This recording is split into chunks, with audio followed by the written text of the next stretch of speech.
Ada yang berlomba memperbanyak kendaraan, sejak dari jet pribadi, pesawat kapal pesiar, sampai kepada mobil-mobil mutakhir. Ada yang berlomba memperbagus rumahnya, ada yang berlomba memperbanyak istri dan anak-anaknya. Seluruhnya tenggelam di dalam perlombaan yang menurut ukuran mereka akan mendatangkan prestise, kemegahan dan kebanggaan. Allah Subhanahu wa ta'ala menegur, memberikan peringatan dalam surah yang pendek, yaitu surah At-Takatsur. Alhaakumut takatsur hatta zurtumul maqabir kalla sawfa ta'lamun. Alhaakum ay syagalakum an ta'ati rabbikum. Kamu telah lalai daripada taat kepada Tuhanmu, dan yang menyebabkan kamu lalai itu tidak lain at-takatsur. At-takatsur artinya at-tabahi bi kathrati mata'id dunya, bermegah-megah dengan memperbanyak kesenangan hidup duniawi. Dengan kata lain, berlomba-lomba mengejar kemegahan duniawi telah menyebabkan kamu lalai daripada mengingat, daripada taat kepada Allah Subhanahu wa ta'ala. Apabila orang cenderung materialistis, seluruh kegiatan hidup dikerahkan untuk berlomba memperbanyak materi, apa namanya harta benda, apa namanya rumah, apa namanya pangkat dan jabatan, maka dikala itu seseorang akan sangat mudah lalai daripada taat kepada Allah Subhanahu wa ta'ala. Hilanglah kesadaran bahwa sesungguhnya apapun yang kita miliki dalam kehidupan dunia ini tidak lain hanya barang titipan sementara. Kita cari, kita kejar, tapi setelah kita dapatkan, jangan dia dijadikan tujuan. Jadikanlah dia sebagai alat. Apabila harta benda duniawi sudah dijadikan sebagai tujuan daripada kehidupan, maka sesungguhnya kita sudah terseret dalam satu siklus, satu lingkaran setan yang tidak akan pernah berujung. Sebab manusia dalam berhadapan dengan materi duniawi tidak akan pernah mengenal kata cukup, tidak akan pernah mengenal kata puas, dan tidak akan pernah bertemu dengan titik. Selalu koma, selalu kurang, selalu tidak ada cukupnya. Apalagi kalau bicara soal keenakan, kenikmatan, kesenangan, itu cuma sekedar sudut pandang saja. Saudara barangkali kalau menghayal akan berkata, alangkah enaknya jadi menteri, naik mobil empuk ber-AC kemana-mana disambut. Menteri juga barangkali akan berhayal seperti saudara, alangkah enaknya jadi rakyat biasa, bebas duduk angkat kaki di warteg tanpa ada yang mengamankan, tanpa harus terikat oleh protokol-protokolan, tanpa harus diatur ini dan itu. Jadi perbedaan cuma sudut pandang saja. Mungkin tukang bakso melihat tukang cukur itu enak, sebab kepala siapa saja bisa dipegang. Tapi barangkali juga tukang cukur melihat tukang bakso itu enak, dan begitulah selanjutnya. Keenakan cuma perbedaan sudut pandang. Saudara-saudara kaum muslimin rahimakumullah, oleh sebab itu agama memberikan kesadaran seluruh yang kita miliki, yang dititipi oleh Allah dalam kehidupan ini berupa materi keduniaan, hakikatnya adalah alat dan bukan sebagai tujuan. Apabila alat sudah kita jadikan tujuan, kita akan terjebak ke dalam satu perlombaan yang justru akan mencelakakan kita sendiri. Inilah yang saya maksud dengan sirkuit celaka. Perlombaan yang hanya membuat kita jerih, payah, keringat bercucuran, tenaga terkuras, tapi tidak akan pernah sampai ke garis finish. Karena memang tidak ada garis finishnya. Betapapun jauhnya satu perlombaan, dia mesti punya garis finish. Tapi kalau sudah at-takatsur, berlomba bermegah-megah diri, maka barangkali tidak akan pernah ada garis finishnya. Kita akan terseret dalam lingkaran setan, berputar di seputar itu tanpa tahu kapan berhenti dan di mana titiknya. Agamalah yang memberikan kesadaran. Alhaakumut takatsur. Bermegah-megahan telah membuat kamu lalai daripada taat kepada Allah Tuhanmu. Semua sadar bahwa kita diciptakan tidak lain adalah untuk mengabdi kepada Allah. Nilai pengabdian ini sering lentur, nilai pengabdian ini sering luntur manakala kita sudah berlomba-lomba bermegah-megah dengan materi kehidupan dunia. Islam jelas tidak menganjurkan penganutnya jadi orang miskin.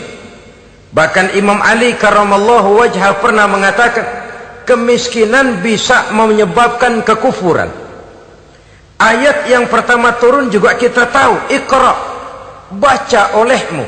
Kan seolah-olah Quran cuma tidak langsung saja bilang, hai orang Islam, kamu jangan jadi bodoh. Kebodohan menimbulkan kemiskinan, kemiskinan mendekatkan kita kepada kekufuran. Jadi miskin sama kufur tetangga.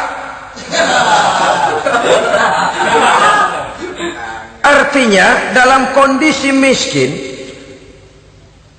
kemudi hati itu mudah terombang-ambing. Oleh sebab itu sering kemiskinan umat Islam ini dimanfaatkan oleh orang-orang lain untuk menyebarkan agamanya.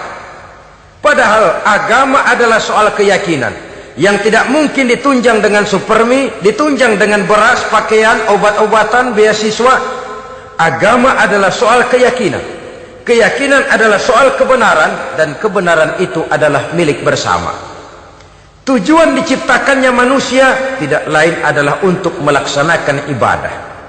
Kalau orang tenggelam dalam perlombaan memperbanyak harta, mempertinggi kedudukan, memperindah segala macam yang sifatnya duniawi, biasanya itu akan membuat dia lalai dari taatnya kepada Allah Azza wa Jalla. Kadang bukan hanya lalai daripada taat, juga sering terjebak kepada maksiat. Karena kalau pola pandang dan tolok ukur sudah benda duniawi semata-mata, sangat tidak mustahil orang lalu terjebak ke dalam prinsip menghalalkan segala cara. Asal sudah tujuan tercapai, cara apapun halal. Akhirat nomor 18. Nah, bukankah memang barangkali kita sejak kecil sudah dilatih untuk materialistis? Umpamanya kita hanya sering dilatih untuk takut kepada yang konkret-konkret saja, takut kepada yang nyata-nyata saja. Seorang ibu kalau menakuti anaknya, aduh nak, kenapa ini kau kerjakan? Kalau bapakmu tahu, waduh, habis kamu. Nah, kita lihat, kalau bapakmu tahu, kalau polisi tahu, kalau hansip tahu, kalau satpam tahu. Tapi jarang seorang ibu menanamkan kepada anak, nak, kenapa ini yang kau lakukan, nak? Bukankah kau tahu Allah lihat, Allah tahu, Allah dengar, Allah, nak. Diajarkan takut kepada yang gaib. Karena kalau takut dia kepada polisi, dia pasti bisa cari tempat lain dong yang polisi kagak lihat. Kalau takut dia kepada satpam, minggir dong ke tempat yang kira-kira satpam nggak lihat. Tapi kalau sudah takut itu terpulang kepada Allah, kepada yang gaib, tidak sejengkal tanah pun yang terhalang dari pengetahuan Allah. Tapi itulah salahnya kita. Sejak kecil anak-anak sudah kita latih untuk takut hanya kepada yang konkret-konkret saja. Akibatnya sampai dia besar melembaga dalam kehidupannya. Dia nyolong, kata temannya, kamu nyolong ya? Iya. Kok nyolong sih? Emang? Kenapa nyolong? Biarin.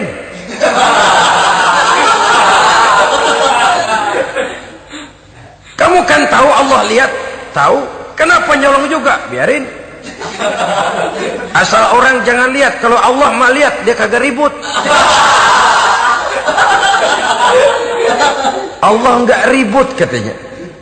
Nah, ini kan satu refleksi yang timbul daripada kenyataan. Jikalau orang hanya dijejali rasa takut kepada yang konkret-konkret saja, kepada yang zohir-zohir saja, yang akan tumbuh lalu mental kucing. Sopan, tenang, kalem, ayem, nggelenggem. Kalau ada orang, sedikit orang meleng, kucing kelihatan watak aslinya. Saudara-saudara kaum muslimin rahimakumullah. Oleh sebab itulah maka agama lewat surah yang kita bicarakan pada pertemuan ini memberikan peringatan. Kala, jangan begitu dong. Kamu boleh mencari dunia, silahkan cari harta yang banyak, cari pangkat yang tinggi, tapi jangan itu membuat kamu lalai daripada taat terhadap Allah Subhanahu wa ta'ala. Jangan karena keinginan mendapat harta yang sebanyak-banyaknya lalu melakukan segala macam cara asal tujuan tercapai. Itu sudah membuat kita lalai. Jangan karena ingin mengejar kedudukan yang tinggi lalu jilat atas injak bawah, nggak mempan jilat dukun dipakai.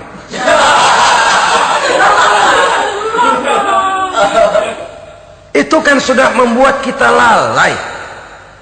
Nanti kalau berhasil, wah dukun kita paten. Tapi kalau gagal, dukun sialan kagak mantu. Hilanglah Allah dalam kehidupan kita. Makin materialis, dan perlombaan ini membawa kita kepada kecelakaan. Kala, sekali-kali jangan begitu. Berlomba boleh, cari uang yang banyak, tapi setelah uang didapatkan, jadikan dia sebagai alat, jangan dijadikan sebagai tujuan. Saudara, bekerjalah yang giat, carilah uang, tapi setelah dapat ajak ngomong tuh duit.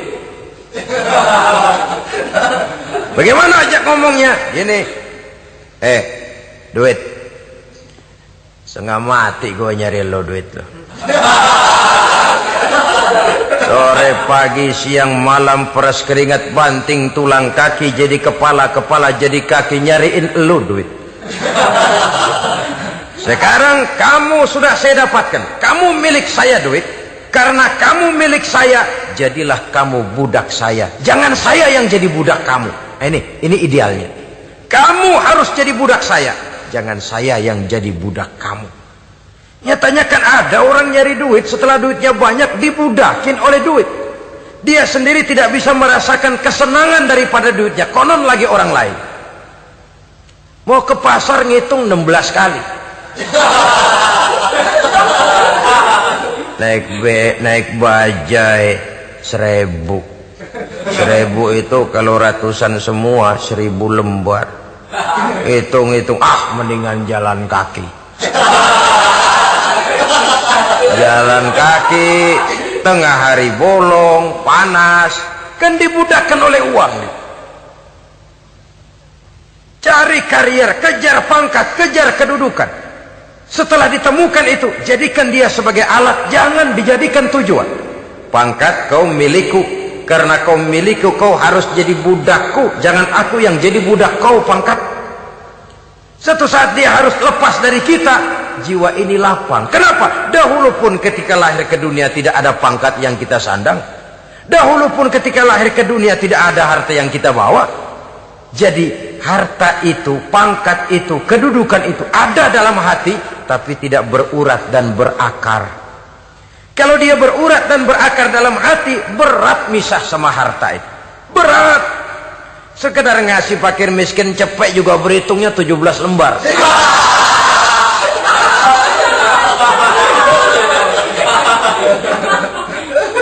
Dengar di kantornya mau ada mutasi, pindah dia dari tempat basah ke tempat kering, baru berita burung udah meriang duluan. Ini nanti bagaimana, itu nanti bagaimana, ini nanti bagaimana. Kan tidak jarang orang yang kena apa istilah kerennya zaman sekarang itu post power syndrome. Post power syndrome ini pernah dianalisa oleh Nabi, kata beliau, irhamu salasatan minan nas, sayangilah 3 macam manusia. Siapa mereka? Pertama, azizan zallat, orang terhormat yang jatuh hina. Ini yang sering terkena post power syndrome. Biasa kemana-mana dikawal, dihormati, datang ke tempat ini protokol siap, ini serba diatur semua, serba beres. Begitu jabatan selesai atau pensiun, habis orang gak indah-indah. Dia lihat orang diemin aja, orang diemin, orang tonton.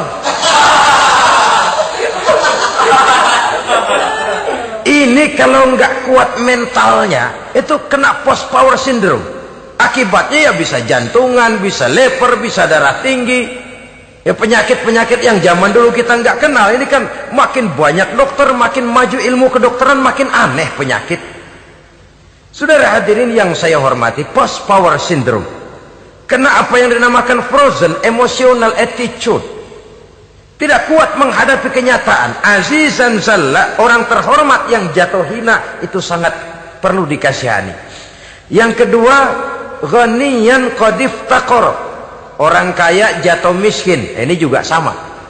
Biasa hidup apa ada, serba ada, lalu harus hidup apa adanya. Ini kalau kurang-kurang kuat benar-benar membleh.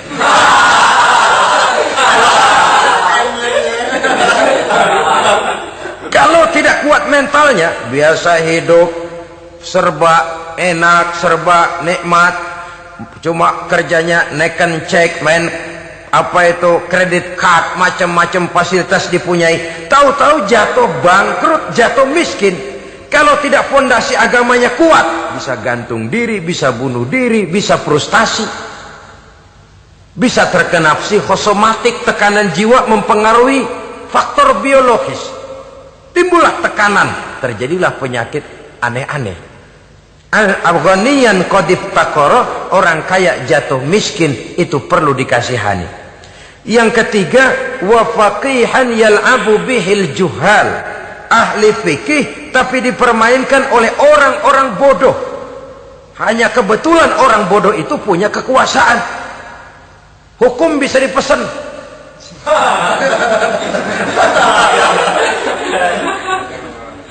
Aturannya haram, Ustaz, ada haram dikit aja dah.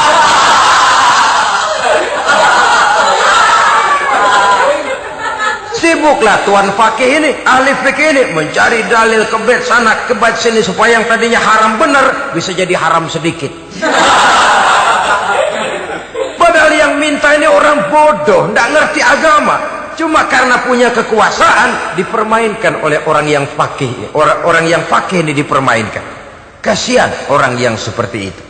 Wa faqihan yal'abu bihil juhal, ahli fikih tapi dipermainkan oleh orang-orang bodoh. Akibatnya karismanya hilang, wibawanya lenyap. Dia menyangka bahwa dengan mengharam-haram sedikit-sedikit itu dia bisa mendapat keuntungan yang berganda-ganda, padahal akibatnya itu hanya akan membawa kecelakaan saja. Allah peringatkan benar, kala sekali-kali jangan begitu.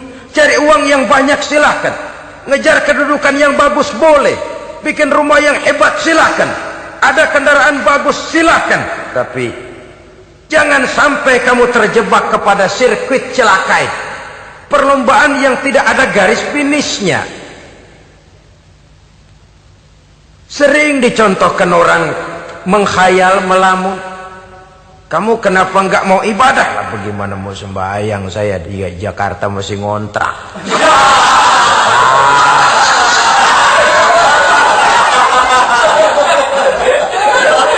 Bingung, tiap akhir tahun kontrakan habis.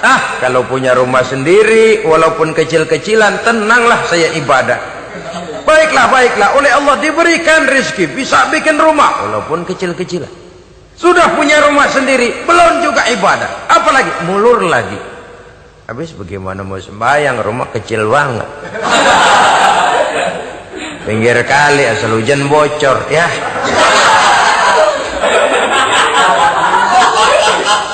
Kalau bisa punya rumah permanen, rajin dah ibadah dah.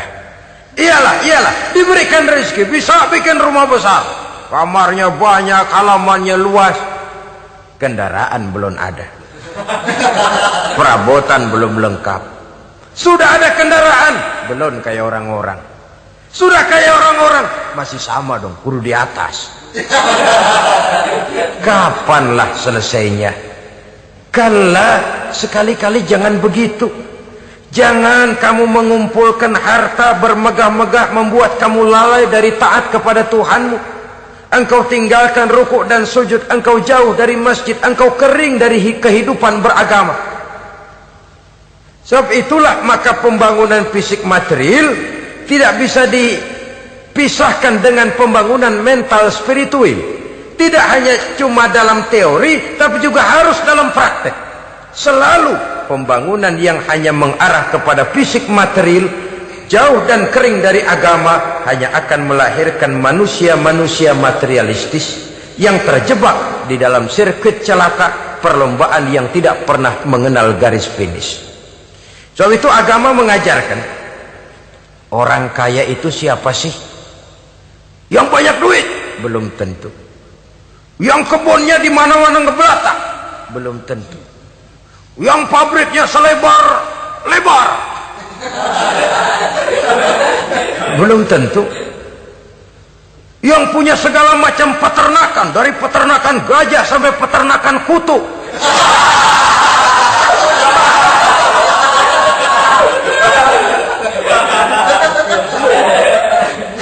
Belum tentu.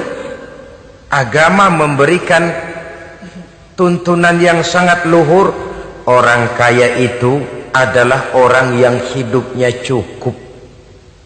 Orang miskin itu orang yang selalu merasa kurang. Bagaimanapun banyak duit saudara miliki, kalau masih merasa kurang, masih miskin saudara. Saya punya uang 1.000 rupiah, Anda punya uang 1 juta rupiah. Mungkin saya lebih kaya dengan uang yang 1.000 ketimbang Anda 1 juta. Kenapa? Dalam tangan saya uang 1.000 besar, artinya sesuai dengan kebutuhan saya. Tapi di tangan Anda uang 1 juta, kebutuhan Anda lebih besar daripada itu lagi. Maka agama mengajarkan sifat qanaah, merasa cukup, dan itulah sumber kekayaan yang hakiki. Orang kaya adalah orang yang hidupnya cukup. Kalla saufa ta'lamun, jangan begitu, nanti kamu akan tahu. Summa kalla saufa ta'lamun, jangan sekali-kali begitu, suatu saat kamu pasti akan tahu. Kalla law ta'lamuna ilmal yaqin, thumma latarawunnaha 'ainal yaqin, thumma latus'alunna yawma idzin 'anil na'im. Nah, kapan perlombaan ini akan menyadarkan orang biasanya? Hatta zurtumul maqabir, sampai kamu dekat ke liang kubur. Itu biasanya kalau istilah orang sekarang baru ngeh. Asal sudah napas sampai tenggorokan disambung dengan selang, sudah Senin Kemis dibantu dengan alat picu jantung, gerak gerak gerak gerak, sudah kayak orang mau gergaji kayu. Dikala itu barulah sadar orang biasanya. Dan kesadaran semacam itu, kesadaran yang terlambat, kesadaran ala Fir'aun. Fir'aun selagi hidup diajak beriman dan nehi aja.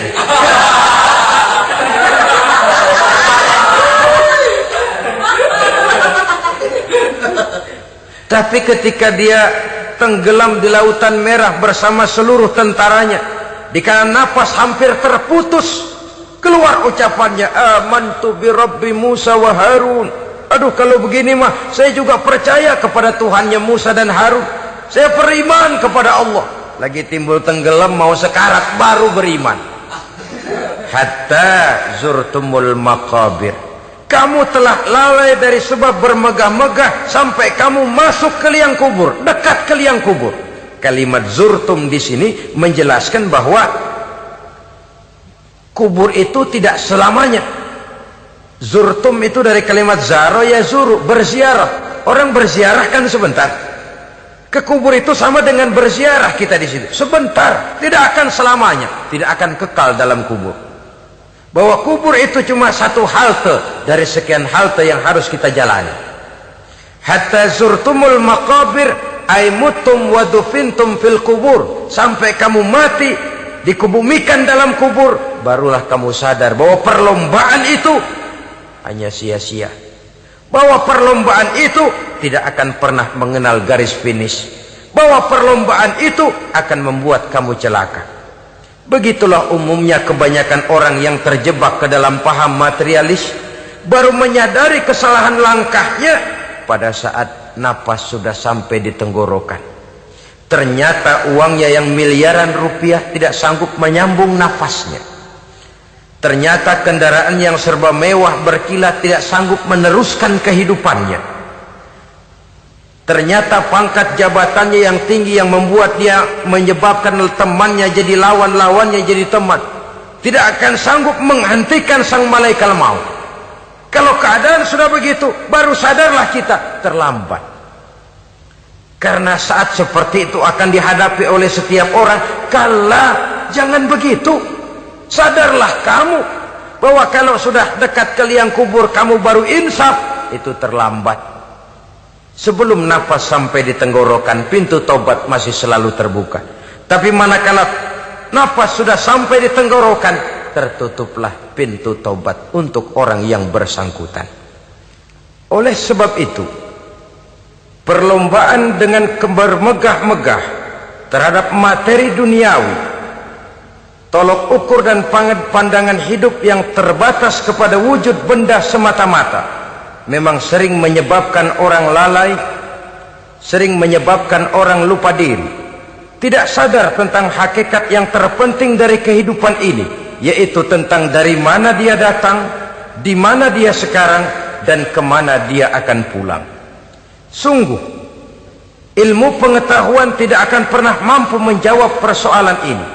Sungguh, filsafat juga tidak berdaya menghadapi pertanyaan seperti ini. Hanya agama yang mampu memberikan kepastian batin tentang hakikat dari mana kita datang, di mana kita sekarang, dan kemana kita akan pulang. Makin kita renungi pertanyaan ini, makin kita menemukan diri sendiri. Dan makin kita menemukan mengenal diri sendiri, kita akan semakin mengenal Allah Subhanahu wa ta'ala. Semakin kita mengenal Allah, maka akan semakin terpanggil kita untuk dekat dengannya, mentaati segala perintahnya, dan berupaya menjauhi segala yang dilarangnya. Dengan demikian selamatlah kita dari satu perlombaan yang hanya akan menyeret kita kepada menghalalkan segala cara, jauh dari agama, jauh dari Allah, bahkan jauh dari sesama manusia. Karena umumnya perlombaan seperti ini akan cenderung melahirkan manusia yang egois. Muslimin rahimakumullah. Lebih jauh, mari kita mengikuti peringatan Allah dalam surah Al-Munafiqun ayat 9. Di sini Allah Subhanahu wa ta'ala mengingatkan, A'udzu billahi minasy syaithanir rajim. Ya ayyuhalladzina amanu la tulhikum amwalukum wala auladukum an dzikrillah wa may yaf'al dzalika fa ulaika humul khasirun. Hai orang-orang yang beriman, jangan sampai hartamu dan anak-anakmu melalaikan kamu daripada mengingat Allah.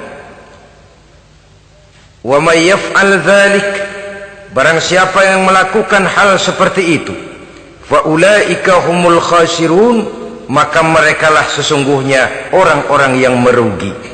Rugi dunia, rugi akhirat. Disebutkan di sini dua hal yang sering menyebabkan kita jadi lalai. Amwal dan aulad, harta dan anak-anak, materi dan keluarga. Perlombaan di dalam mengumpulkan materi sering menyebabkan kita menjadi lalai. Begitu juga amanah berupa anak ini sering kita lalaikan atau sering membuat juga kita menjadi lalai.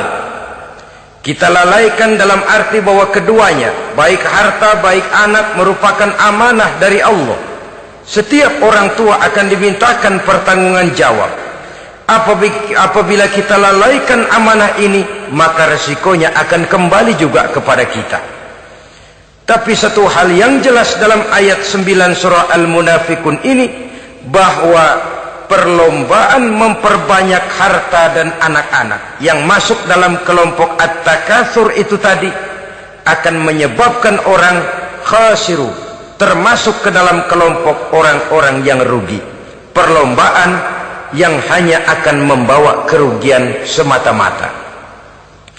Kemudian di dalam satu hadis Rasulullah sallallahu alaihi wasallam memberikan peringatan.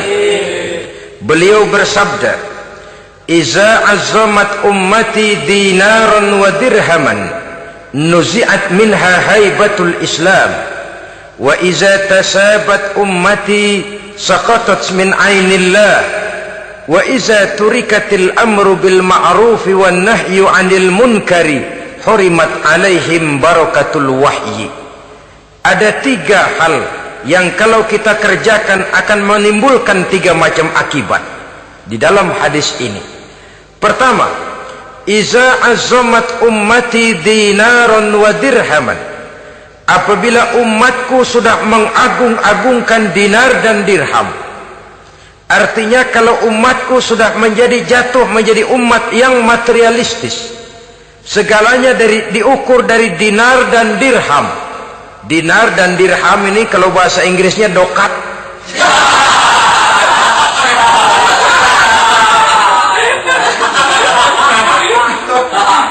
Segalanya diukur dari segi dinar dan dirham saja. Nuzi'at minha haibatul Islam, akan dicabutlah kehebatan Islam dari mereka. Memang ada kalanya kita berkata bahwa tanpa uang kita tidak bisa berbuat apa-apa. Tapi kalau itu dijadikan landasan dari segala sesuatu, itu yang dijadikan ukuran, itu yang dijadikan tujuan, kita hakikatnya sudah gagal sebelum melangkah. Apapun saja profesi kita, apabila sudah menjadi pendewa dinar dan dirham, akan hilanglah kehebatan Islam, akan dicabut kehebatan Islam itu. Umat Islam bisa dibeli, ulama bisa dikontrak, kiai bisa dicarter. Saudara hadirin ma'asyiral muslimin rahimakumullah, apabila umatku sudah membesar-besarkan dinar dan dirham, bermegah-megah dengan itu, berlomba-lomba memperbanyak itu yang menjadi tujuan dan tolok ukur dari segala kegiatan, nuzi'at minha haibatul Islam, akan dicabutlah kehebatan Islam. Hilang itu wibawa. Walaupun dia bernama umat mayoritas dalam jumlah, tetapi dia minoritas dalam peranan. Mayoritas dalam bilangan, tapi minoritas dalam percaturan kegiatan hidup ini. Kita ingat di zaman pengembangan Islam di masa Rasulullah sallallahu alaihi wasallam,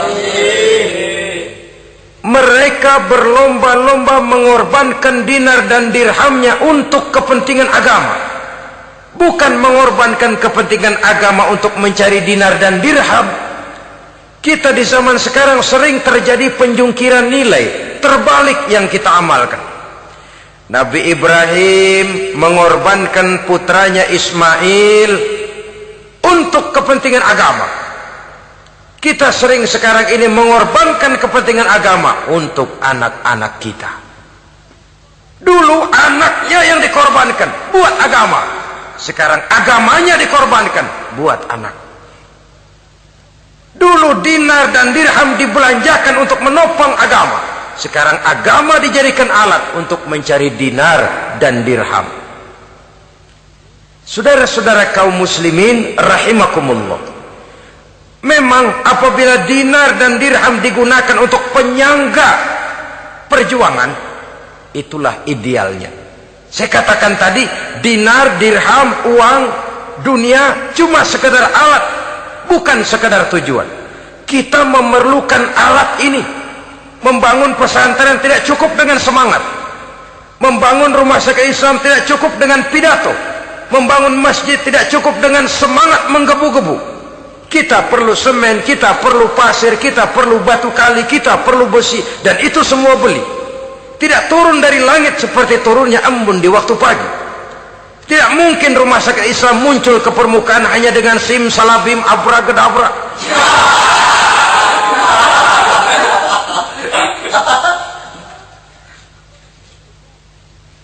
Oleh sebab itu, saya bersyukur kecenderungan belakangan ini pengajian-pengajian akbar di berbagai tempat tidak hanya sebagai ajang untuk menanamkan akidah, membina ukhuwah, tapi juga menjadi sarana di mana kita mengumpulkan dana, menghimpun potensi umat, menginventarisir potensi untuk kepentingan pengembangan daripada agama. Meskipun ada satu dua orang yang salah paham tentang ini, sampai kemudian saya mendapat satu merek yang cukup tidak enak untuk didengar, mengkomersilkan pengajian katanya, karena memang ada pengajian yang menggunakan sistem karcis, sebenarnya juga tidak etis. Undangan berikut infak yang seluruh hasilnya digunakan buat kepentingan agama, apakah itu rumah sakit, apakah itu madrasah, apakah itu masjid, dan 1 sen pun saya tidak menuntut bagian dari itu. Saya malah berprinsip sepanjang saya masih laku untuk dijual dan itu memang buat kepentingan agama, persilahkan jual saja, asal buat masjid, pesantren, madrasah, rumah sakit Islam, kegiatan syiar dan dakwah, silakan. Tapi kalau sudah dijual buat kepentingan pribadi, memperkaya diri sendiri, tentunya dunia akhirat sulit untuk ridho kepada tingkah laku yang semacam itu. Kita memerlukan dana, umat di daerah membangun memerlukan dana, dan dana itu tidak hanya datang begitu saja. Kita bersyukur bahwa untuk menghadiri pengajian sekarang ini orang mau mengeluarkan uang, mau memberikan infak dengan ikhlas, tidak dengan keterpaksaan. Kenapa tidak? Sehingga ini lalu diinventarisir untuk kepentingan pembangunan agama. Ratusan juta rupiah terkumpul dari pengajian-pengajian rutin ini, pengajian-pengajian akbar ini. Puluhan masjid terbantu, rumah sakit Islam terbantu, musola selesai. Ya walaupun tidak lalu semuanya beres, tapi gemaknya itu sudah cukup menyentuh untuk menyadarkan orang bahwa harta baru kekal kalau dia sudah dibelanjakan di jalan Allah. Nah, yang celaka kalau dinar dan dirham itu yang dijadikan tujuan. Mengadakan pengajian semata-mata untuk cari uang, uangnya buat kantongnya dewe. Itu yang membuat dicabutnya kehebatan Islam itu. Segalanya diukur dari sudut itu. Sehingga ketika seseorang datang bertanya tentang hal-hal yang berkaitan dengan ini, maka hal semacam ini sesungguhnya satu nikmat yang perlu kita syukuri sepanjang menginventarisir potensi umat benar-benar digunakan buat kepentingan daripada agama kita. Jadi peringatan tegas dari Nabi ini, iza azzamat ummati dinaron wa dirhaman nuzi'at minha haibatul Islam. Apabila umatku sudah mengagung-agungkan dinar dan dirham, maka akan dicabutlah kehebatan Islam dari tengah-tengah mereka. Remeh saja orang memandang kita, enteng saja orang memandang kita. Satu. Yang kedua, patuhlah mereka dalam pandangan Allah. Kalau sesama umat ini sudah saling menjelekkan, apakah yang menjelekkan itu lebih bagus dari yang dijelekkan di hadapan Allah? Dua-duanya sama rendahnya. Pribadi saya mungkin puas kalau saya bisa menghantam saudara di depan umum, menjelek-jelekkan nama saudara. Tapi lebih baikkah saya dalam pandangan Allah? Sama rendahnya dengan orang yang saya jelekkan. Itu pun kalau yang dijelekkan benar-benar jelek. Kalau cuma sekedar fitnah, wah lebih celaka lagi nasib si orang itu tadi. Ini artinya menyadarkan kita bahwa umat ini sudah diikat dengan akidah. Beraneka ragam kita, tapi harus ada kebersamaan. Berbeda kita, tapi harus satu. Sebagai satu ummatan wahidah, satu umat yang satu. Oleh sebab itu, persamaannya lah yang harus kita angkat ke permukaan, bukan perbedaannya yang kita perbesar. Sudah datang waktunya umat Islam bangun dari tidurnya, jangan lagi dibuai oleh irama mayoritas. Sudah lewat masanya kita bertengkar karena persoalan-persoalan kecil yang tidak prinsip. Sudah datang waktunya umat Islam bersatu, menyusun saf yang lebih lurus oleh karena ia dihadapkan kepada tantangan-tantangan yang tidak semakin ringan. Kalau kita bertengkar dengan kita, kalau kita saling mencaci sesama kita, bukankah Yahudi tepuk tangan? Bukankah Nasrani menari-nari? Bukankah pihak ketiga akan menangguk di air keruh? Dan kerugian akan terpulang kepada kita semua. Tapi inilah realita. Bahwa yang kita hadapi ini sesungguhnya musuh kita di luar kita, bukan di dalam kita. Apakah itu kemiskinan, kebodohan, maksiat, munkarat, ketidakadilan, kezaliman, kesewenang-wenangan, dan lain sebagainya. Yang musuh jadikan musuh, yang teman mari kita rangkul. Jangan terbalik, teman dimusuhi, musuh malah dirangkul. Maka berpesta poralah musuh-musuh Islam ini. Saudara-saudara kaum muslimin rahimakumullah, Nabi memperingatkan dengan tegas, wa iza tasabat ummati saqatat min ainillah. Jikalau umatku sudah saling mencaci maki, sudah saling berbantah-bantahan, jatuhlah mereka dalam pandangan Allah. Satu ayat menjelaskan jangan sebagian kamu meremehkan, yaskhar, mengecilkan, menganggap enteng orang lain. Boleh jadi yang dihina, diremehkan, dianggap enteng itu nilainya lebih bagus daripada yang menganggap enteng. Dalam hakikat segala sesuatu itu cuma kembali kepada Allah. Di sanalah penilaian finalnya. Manusia hanya melihat yang zahir. Makin banyak harapan hidup ini kita gantungkan kepada manusia, makin banyak kita harus bersiap untuk kecewa. Saudara-saudara kaum muslimin rahimakumullah. Kemudian yang ketiga peringatan dari baginda Nabi, wa iza turikatil amru bil ma'rufi wan nahyu 'anil munkari hurimat 'alaihim barakatul wahyi. Apabila amar ma'ruf dan nahi munkar telah ditinggalkan, maka akan hilanglah keberkahan wahyu, akan hilanglah keberkahan Quran, akan sirnalah keberkahan agama. Amar ma'ruf dan nahi munkar ditinggalkan. Artinya di tengah masyarakat sudah tidak ada lagi yang menyerukan ini baik, ini tidak baik, ini halal, itu haram. Mari kita sholat, mari makmurkan taklim, santuni yatim piatu, makmurkan masjid. Seruan ke arah itu tidak lagi terdengar. Sementara tinggalkan judi, tinggalkan minuman keras, jauhi zina, seruan semacam itu pun tidak lagi terdengar. Maka hilanglah keberkahan wahyu itu. Karena amar ma'ruf dan nahi munkar merupakan bagian daripada ajaran agama kita. Menjadi sponsor dari segala macam kebajikan dan menjadi penghalang daripada segala macam kemunkaran sesuai dengan batas kemampuan yang kita miliki masing-masing. Nah, saya kembali kepada persoalan pokok di awal pembicaraan tadi. Bagaimana jalan keluarnya? Jalan keluarnya tidak lain adalah upaya. Bagaimana kegiatan yang sifatnya fisik material ini diimbangi dengan kegiatan yang bersifat mental spiritual. Upaya menghidupkan majelis-majelis taklim, upaya memakmurkan masjid-masjid sebagai laboratorium rohani untuk mewujudkan keseimbangan dalam pola pikir yang akan berlanjut dalam gerak hidup yang kemudian akan tertuang dalam segala perbuatan manusia. Apabila sudah terwujud kepincangan dalam pola pikir, akan pincanglah caranya bertindak dan berbuat, akan pincanglah pandangan hidupnya, akan pincanglah orientasinya di dalam kehidupan ini. Oleh karena itu, Islam dalam berbagai aspek kehidupan mengajarkan sistem keseimbangan.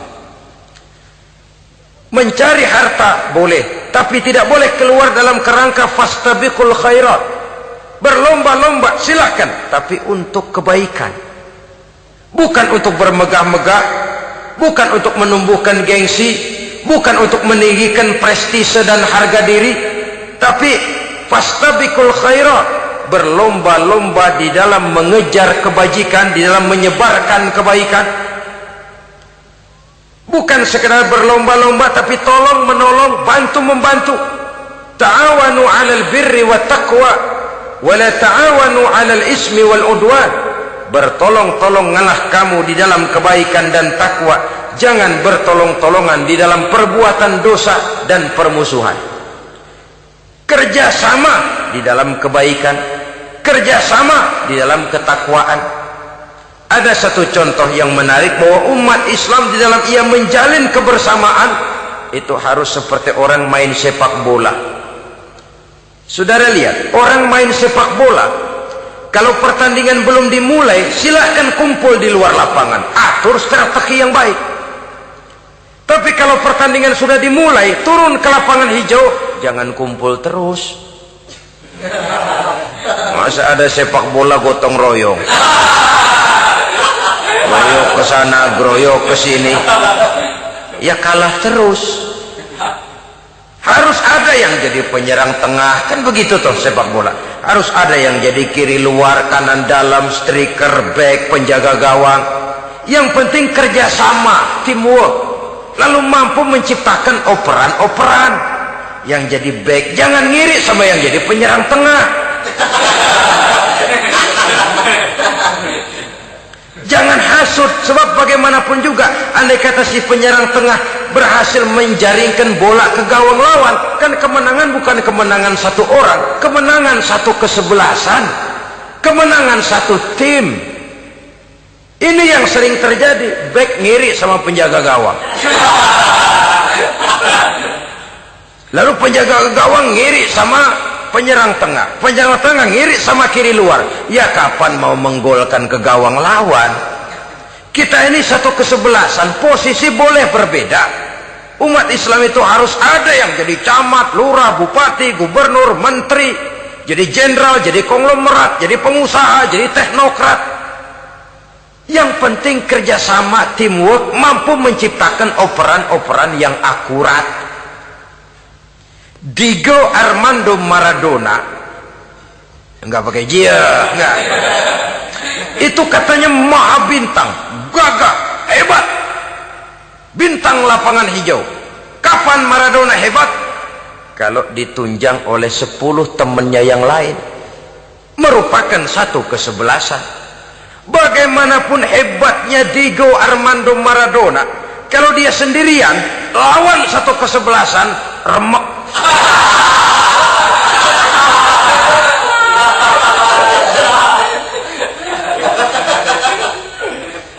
Dia hebat, dia jenius, dia maha bintang karena dapat operan dari teman-temannya. Bukan jegalan, operan. Jadi oleh sebab itu bagaimana kita menciptakan operan-operan akurat yang akan melahirkan kebersamaan di tengah-tengah umat. Artinya satu contoh saja, misalnya seorang pengusaha besar, oleh karena kesibukannya di dunia bisnis, tidak perlu jadi ketua pembangunan musola. Tapi kalau ada musola belum selesai, operan. Operannya itu yang penting. Apa yang dioper itu? Semen, apa batu kali, apa besi? Yang penting operan. Operannya akurat. Kadang-kadang ada terjadi juga frustasi ngelihat lawan kesebelasannya terlalu kuat, ngoper ke gawang sendiri, jebol. Kan sering terjadi begitu. Muslim didukung oleh umat Islam, ketika punya posisi menguntungkan malah mempersulit Islam. Ini kan ngoper ke gawang sendiri, bunuh diri namanya. Boro-boro jebolin gawang lawan, asal jangan bunuh diri juga lumayan. Jadi kalau saja kita mampu menciptakan kebersamaan seperti ini, baju boleh berbeda. Seorang muslim boleh dibungkus baju ABRI, boleh dibungkus baju dokter, boleh dibungkus baju teknokrat, boleh dibungkus baju konglomerat, sekedar baju. Tapi kalau terbukalah baju itu, kelihatan dadanya, terbersit nilai imannya, meresap sampai ke tulang sumsumnya. Dan pada saat Islam dikuti-kuti, akan timbul kecintaannya, akan timbul, saya muslim dan saya bangga dengan Islam saya. Saya muslim dan saya mau berbuat untuk Islam saya. Saya muslim dan saya siap mati untuk Islam saya. Dengan baju apapun dia terbungkus, kalau roh, jiwa dan semangat semacam ini tertanam, saya yakin kita umat Islam akan mampu berbuat lebih banyak dengan mewujudkan operan-operan akurat yang sangat diharapkan oleh umat itu tadi. Oleh sebab itu saudara-saudara kaum muslimin rahimakumullah, baju boleh berbeda, bendera boleh beraneka warna, tapi jikalau bernama muslim, persamaannya yang dicari, jangan perbedaannya yang diperbesar. Nilai persaudaraan yang diikat dengan akidah semacam inilah yang banyak dicari orang, yang banyak menyebabkan orang masuk Islam. Di mana masjid kelihatan benar sebagai simbol kehidupan demokrasi dalam menciptakan ukhuwah, wawasan ukhuwah ini. Masjid simbol demokrasi. Siapapun masuk masjid buka sepatu, demokrasi. Siapapun orangnya, tidak peduli merek apapun sepatunya. Apa itu keluaran Cibaduyut Bandung? Apa itu modelnya Belli, Beltoni, Itali? Tidak soal, masuk masjid buka. Jumatan, kopral datang lebih dulu depan, pral. Jenderal datang belakangan saja, pral. Tidak ada fasilitas khusus dalam masjid, karena di rumah Allah semua manusia sama. Si jenderal jangan lagi merasa jenderalnya, si pengusaha jangan lagi menonjolkan kebosannya. Masjid adalah simbol demokrasi daripada kehidupan umat. Sebab itu jangan terjebak kepada sektoral di dalam kita berbicara tentang ukhuwah ini. Kita boleh terbungkus dengan baju apapun, tapi kalau di balik baju itu tidak lain jiwa Islam yang mau berkorban, mau mengeluarkan harta, bahkan siap mati untuk Islamnya, maka kebersamaan itu akan mudah kita wujudkan. Tapi sepanjang kita berpecah belah, sepanjang kita centang perenang, maka tidak akan banyak yang bisa kita lakukan.